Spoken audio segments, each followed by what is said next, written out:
सुप्रभात बच्चों, आज हम प्रश्नावली 4.4 में से आधार 10 पर सूत्र निखिलम द्वारा गुणा करना सीखेंगे।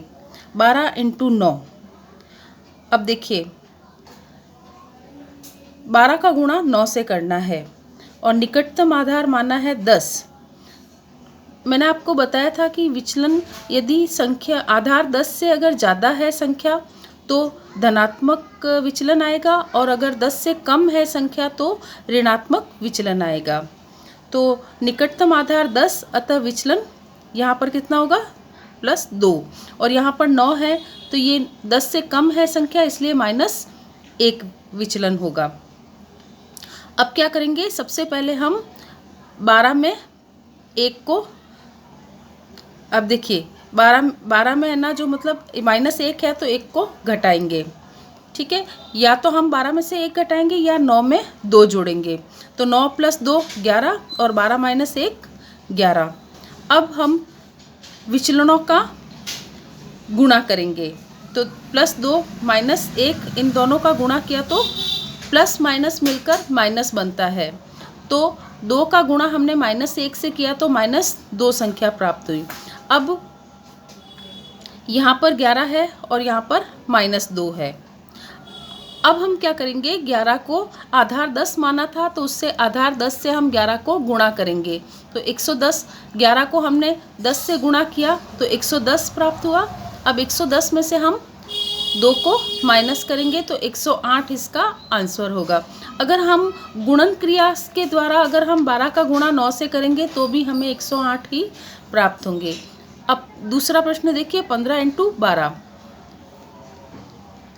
15 भी आधार 10 माना हमने, निकटतम आधार क्या माना हमने 10।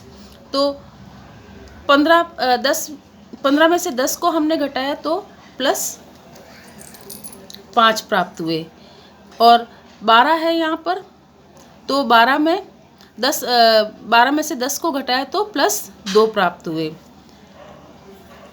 अब 15 + 2 17 और 12 + 5 17, ठीक है। अब हम क्या करेंगे, विचलनों का गुणनफल करेंगे तो 5 × 2 = 10। अब 17 प्राप्त हुए तो 17 को हम निकटतम आधार 10 से गुणा करेंगे तो 170 प्राप्त हुए। यहाँ पर 10 है तो 170 में हम 10 को जोड़ेंगे तो 180 प्राप्त होंगे। हम सामान्य गुणन क्रिया के द्वारा अगर हम 15 का 12 से गुणा करेंगे तो हमें 180 ही प्राप्त होंगे। तीसरा प्रश्न देखिए, 13 × 17। सबसे पहले हम संख्या लिखेंगे फिर हम उसके पास नीचे विचलन लिखेंगे।